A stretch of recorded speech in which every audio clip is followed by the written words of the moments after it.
Hi everybody, welcome to this episode of Beyond the Label podcast. I'm your host Leanne, and today I am here with Katy, the founder of Anaphe, so the brand that creates everything that we're wearing today, all these sustainable silk pieces. So hi Katy, thank you so much for being here today. Hi, it's lovely to be here. Thank you for taking the time to come over. Yeah, so we're in her shop right now in PMQ in Hong Kong and Central. So if any of you will pass by the area, come check it out. It's super cute. So let's kickstart the interview by just telling us a little bit more about your brand, your role in it, and like what created this all, basically. So hi guys, I'm Katy, and I came to Hong Kong in 2019. And when I arrived here, it was just so difficult to find sustainable clothes that fit a 175 girl. So that's where it all kind of started. And I was looking around, and all I could find is like one size fits all, fast fashion. It was really difficult. And I started to look overseas to buy things, and then I thought that's just not really the point of moving to somewhere. You want to support the local economy, you want to be part of it. So I decided we needed to do something about it and to start my sustainable journey. Wow. When did you start buying sustainably? Like, is there any thing that inspired you? Oh, like from this moment now, like I can only buy sustainably, because I think in Hong Kong it's not a popular concept, like you said. There's not many options, and people don't even know about sustainable fashion. So for you, like, how did that journey start? Okay, so that journey started really young for me. So when I was really little, I used to go to my grandparents every weekend, and she had this like amazing sewing room, there was like fabrics rolled up, and it was all kind of old fabric from cut-offs from things that she'd been working on, like in her actual job as a seamstress. Yeah. So she'd been collecting all these little pieces of fabric. So I was like, oh, hey, Nan, what are you doing, kind of thing. And she was, oh, I'm going to make these. So she taught me how to make scrunchies from cut-offs from my little dresses that she was making for me. So before that was even a thing, she was doing it. So there was no waste. And the whole idea was like, if she made me like a little skirt and a little top, then yeah, she'd get me making a scrunchie from it. So I kind of learned really early that we shouldn't waste anything, and to try to be sustainable in that way, because they were the same. We were the same with food growing up. We'd never waste any food, So I think my sustainable journey started without me knowing that I was actually being sustainable. It was kind of something that my grandparents taught me from being young.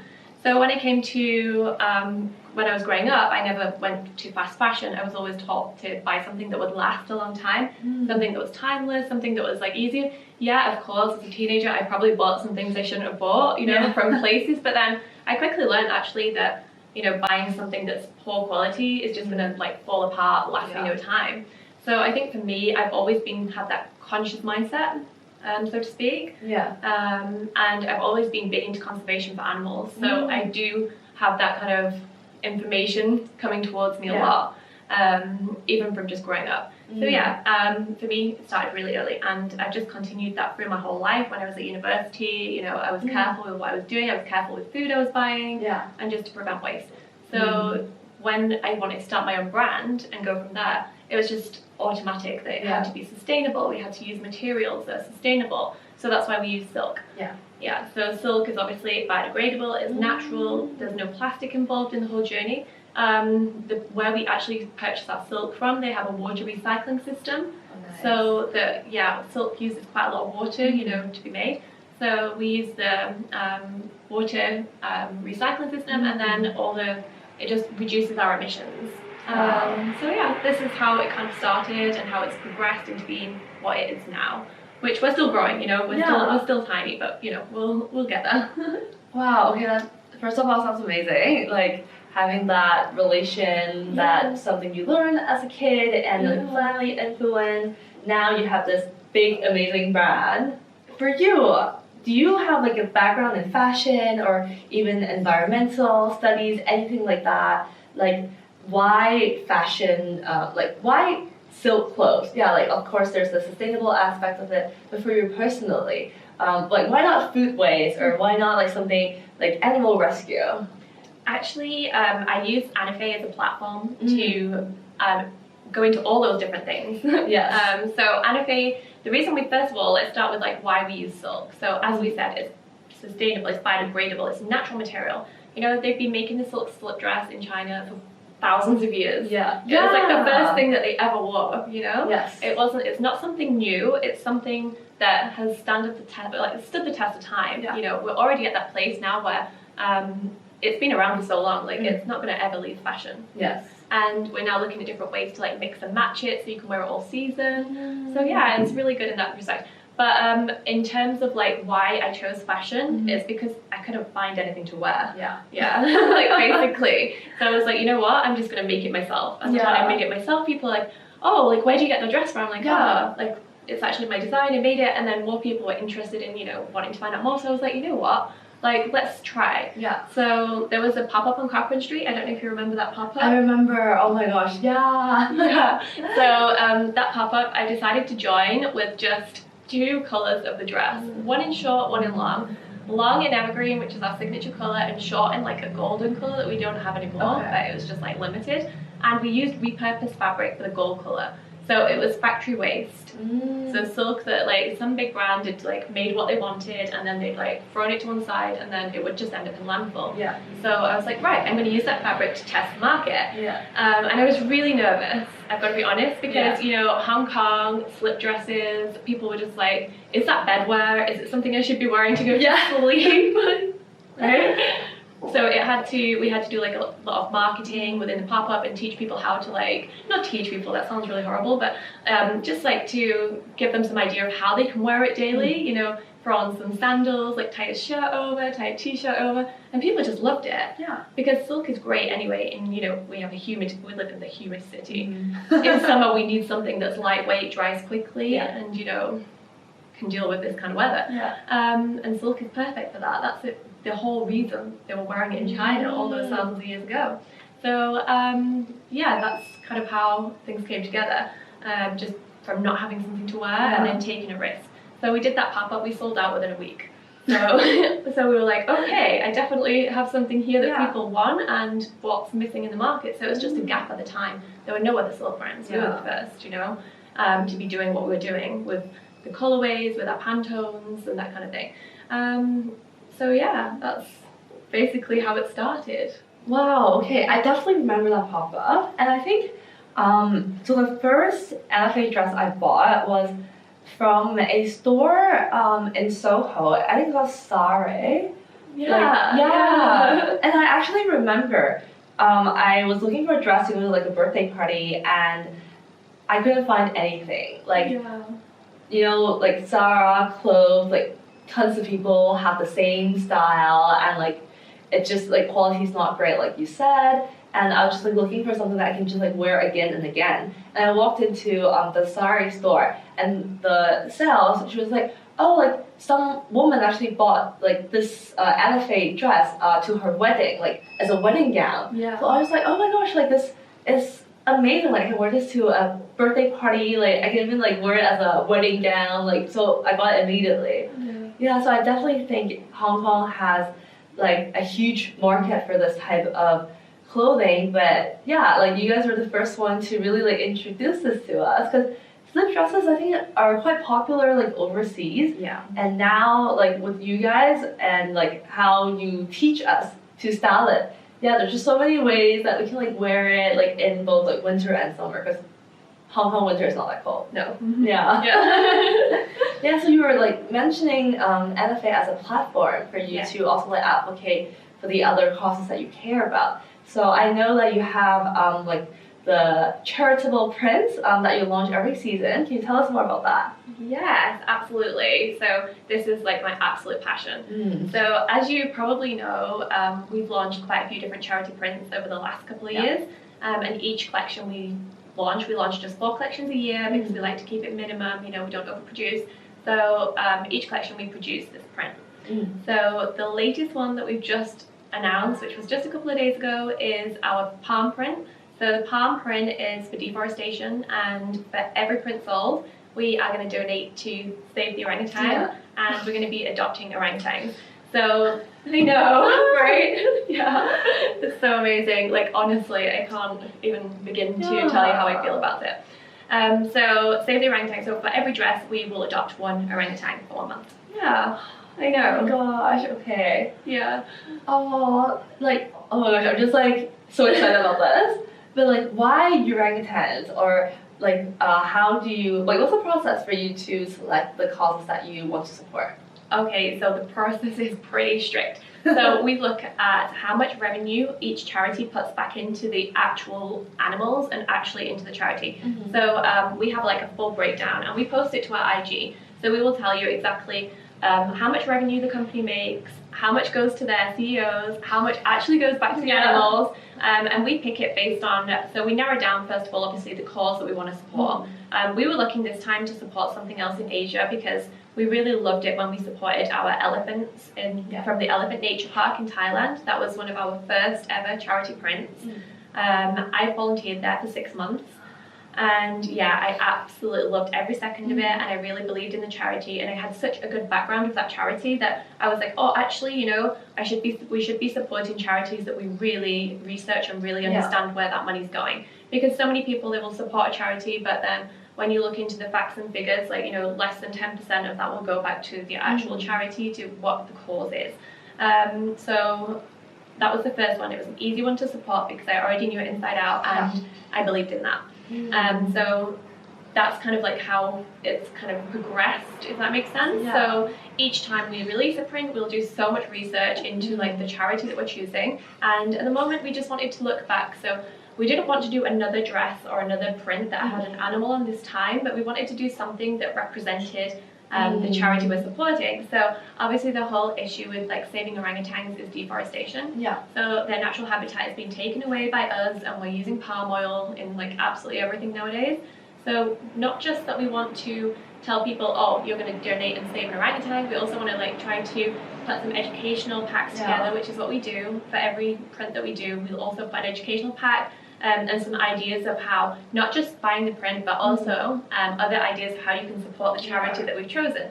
So for Save the Orangutan, you can go and volunteer there in Borneo for 2 weeks.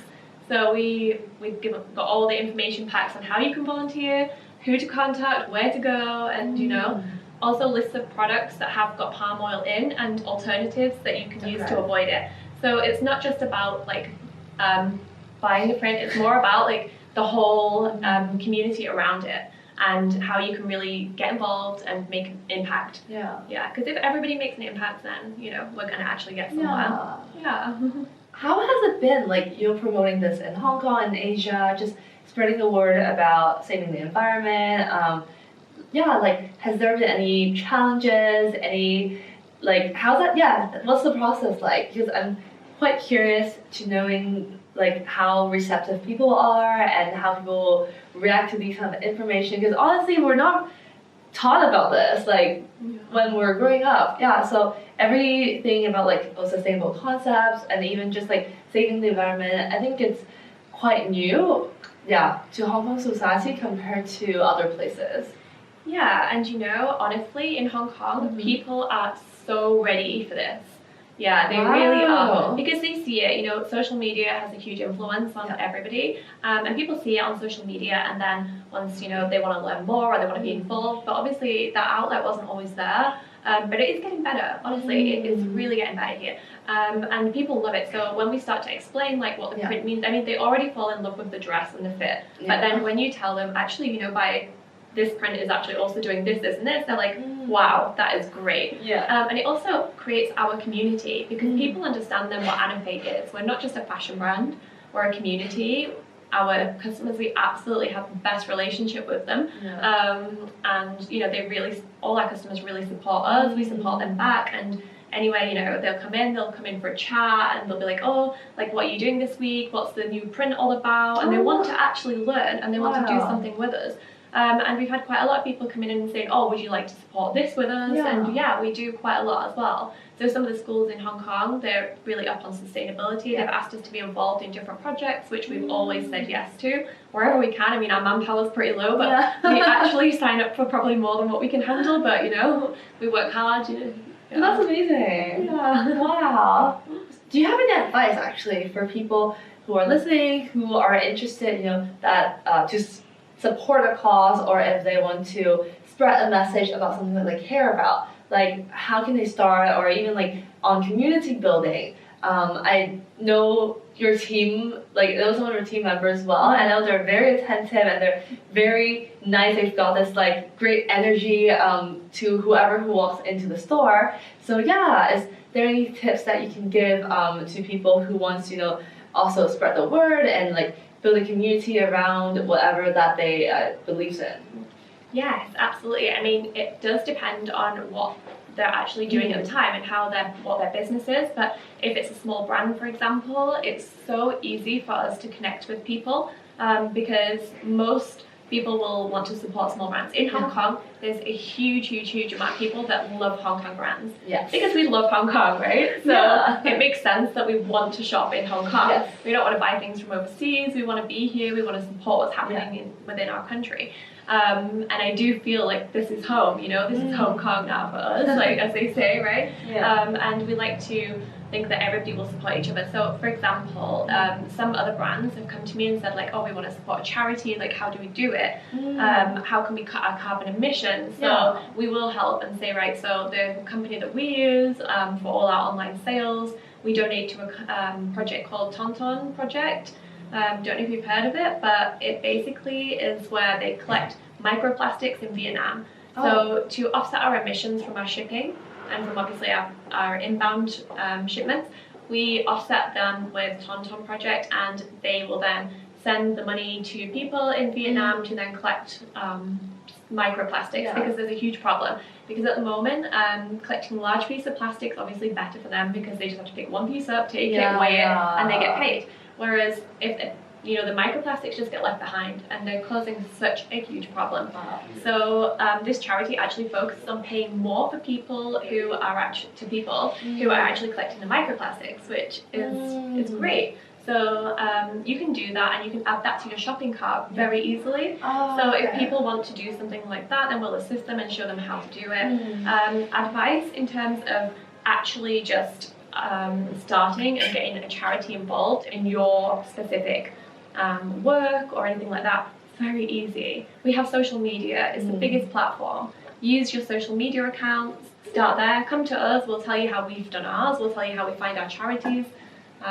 We're always getting DMs saying, like, I want you to do this, like, do you have any advice? And of course, but each individual project is obviously very unique, so we'll try our best, but we're not perfect either, we still have a long way to go, and sustainability is a journey, it's never ending, and It's so nice to hear that like the community has been so supportive and people are like asking you on like how to do this because obviously they care but like just don't know where to start, right?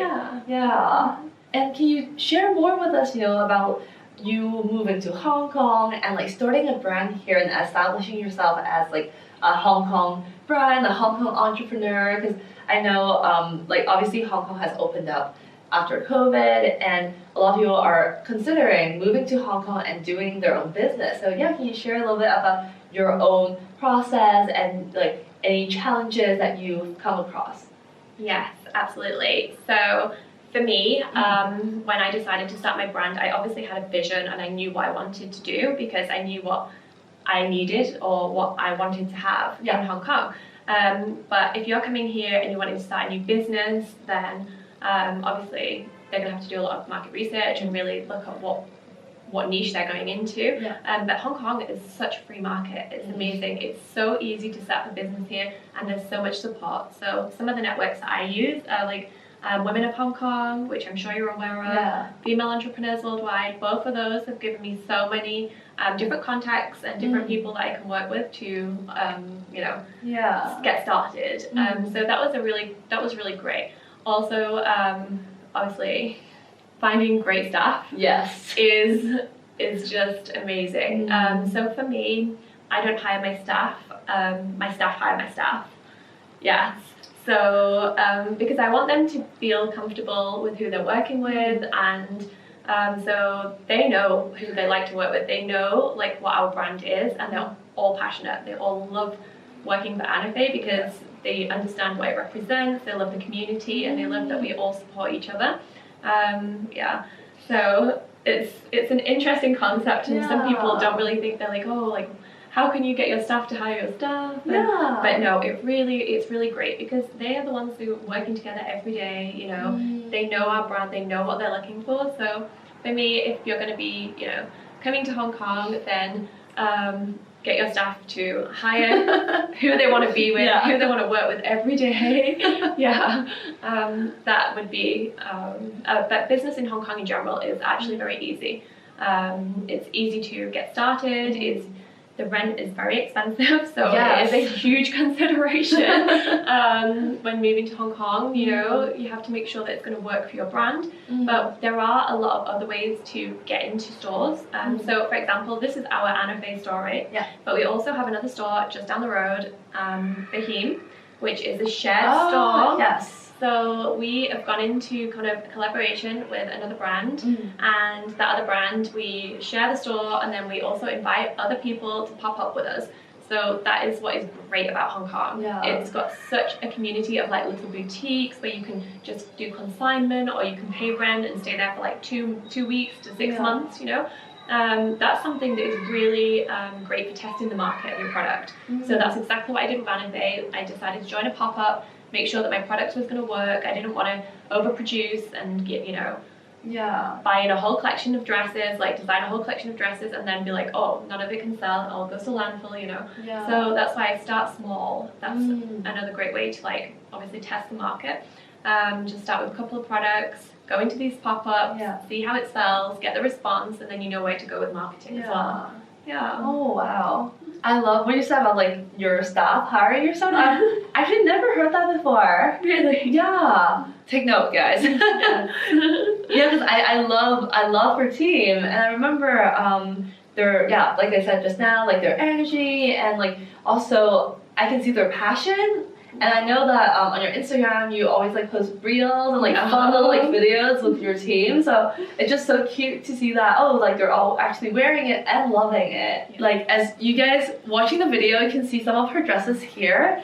First of all, I love the colors. Yeah, so we're both wearing the forest green tone outfits. So her top and my dress. And can you tell us a little bit more about how you choose your colors? Because I know they actually sell out so fast. I follow you on Instagram, and I think first of all your marketing is doing great. And there's like the limited pieces. There's like the pre-orders, which I think definitely create demand. And the colors are just so attractive. Yeah. So can you just tell us a bit more about you choosing the colors, or even like creating the fit? So as you know from wearing our dresses, the one you have on is not a bias cut, but most of our clothes are bias cut. So we don't cut in straight lines, we cut against the grain, which is obviously a lot more difficult. But we feel that fit is, you know, it's flattering for all body shapes. I mean, also another thing, the Anaphe is completely inclusive. We do from like size 0 all the way through to XXL. So yeah, we try to be very inclusive, but obviously we're very careful with how many we produce of each, because Hong Kong, our obviously biggest sellers are like some smaller sizes because of the nature of like who lives here, right? We have like different lengths in the dresses, so we try to make sure that and the trousers, so we try to make sure that we can cater for different people, and we have a tailoring service too. So that is all part of like the inclusivity of size, which is great for us because we feel like when people come in the store, we have something for everyone. And obviously that is great, and everybody looks great in it. It's just about actually trying it on and getting you guys to actually try the dress on, to be honest. That is and then once you try it on, you won't believe it. It's great. People just feel so confident. You know, that is actually our biggest success, is when somebody comes into the store and they put on the dress and then they're like, oh, I love it. Like, I feel empowered. I feel like I can't wait to wear it, you know. That is just so great for us to hear. And we actually feel like that is a much bigger success than us, you know, getting like a marketing, you know, anything basically. You know, we love it. Absolutely love it. But in terms of picking the colours. Okay, so as a team, we pick the colours together, and we do it based on what we feel and how we feel like we always choose timeless colours. That's one of the things. As you can see, like one of our favourite colours is green. We had our first ever green dress, which was the first dress that we launched, and then we've always had some really great green tones throughout, and the Pantone of this one is actually unknown. Nobody will know the Pantone colour of this because it's a mix. So when we send off for our lab dips, so we choose whatever colours we want, we send them away to the factory. The factory then will help us to organically dye different colours, and then they send us a little piece of each fabric, which we then test to make sure it's not see-through, to make sure that it like matches all different skin tones, which within our staff we have like a lot of different skin tones, so it's great. So everybody can try it, everybody can say like, oh, I feel like it doesn't work for me. If it doesn't work for one person, then it's out, because we don't want it to not work for someone. Yes. We want to try to make like all the colours suit as many people as possible. So when it comes to Pantones, we're very secretive about like what Pantones we use, because all of the Anaphe colours are exclusive to Anaphe, apart from the collections that we repurpose. So some collections we repurpose. So this would be factory waste. So anything that's left over at a factory, we will then buy from the factory this fabric, as long as it's the same quality, like 16 to 19 mom silk, sand washed.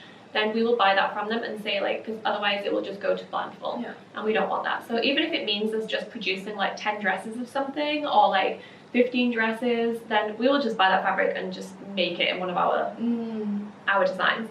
And then that is like what we call repurposed. So we've upcycled something or repurposed it into a new dress. And they're the only ones that we don't actually know what the Pantone is, because it's not our original colour. But other than that, we use all our own colours. Each season, each collection that we produce is a specific Pantone that we've chosen, we've sent away, had it checked, and then the team of yes or no. But the whole team have to say yes or no. Wow. Yes, and you can have a look through that Pantone book also, and you can see like every person has their own favourite page within that book. It's really cool, print designs, we use different freelance artists to draw the prints, or we draw them ourselves. Some of the very basic ones we draw ourselves, some of the more in-depth ones. So I don't know if you ever saw the après-ski print. Yes, I know which one, So the après-ski print is actually a watercolour painting. Don't know if you know this. And then, so the lady who drew it, she's a Ukrainian artist, because at the time there was like obviously everything happening in Ukraine, and we wanted to support a very small artist from the Ukraine that had to leave. So we worked with an artist called Esvida Art, and she literally we told her how we wanted it to sit, and like we designed like the where each part of the pattern would be, and that it's a repeat pattern. And then she obviously then her artistic influence, painted this and in like a kind of retro kind of feel, which was amazing. Then that's scanned into the computer, and then we take away some of the blemishes from the watercolour painting and then print it onto the silk as a test. That is then, the painting is then displayed in our store while the print is on display, so people can see like this is the original and this is the end product. Because we like to show people the process as well, of how things are brought together and how much work goes into making the print. Because it's quite laboursome. And so so then we're supporting someone within, a Ukrainian artist, and we're also getting this most beautiful print. So that's the big general process for all our prints. So they're all hand drawn and they're all exclusive to Anaphe. So you won't see our prints on anybody else or with any other brand. They are literally for us. Oh, I love everything that you just shared. And I mean, having your whole team to choose a color, like I'm just sensing a lot of community like in this conversation. Like you involve your team in just so many aspects of your business, and I think like a lot of businesses should actually like take note of this, because your team and like the people who like the business might actually know what like the customer like more than the founder. Absolutely. I'm just like there's just so much to process, and I'm gonna put photos and like links to everything that she just mentioned. So before we go down to the final question, is there anything else that you want to add, or is there any like upcoming news, anything you want to share with the audience? Sure. So we are just about to launch our new collection, and our new collection is just going to be a couple of new colours, which I won't announce yet, but if you follow the IG, then you will see them. And this year is going to be all about team growth for us. So we're going to be growing our team in ways, not making it bigger or anything, but we're going to start putting like more investment into our team so that they can actually grow with the business. So that is our focus for 2023. So as in like team building or education for the team? Yeah, so education. So one of our staff members is going to be doing the online Cambridge sustainability course, funded by Anaphe, of course.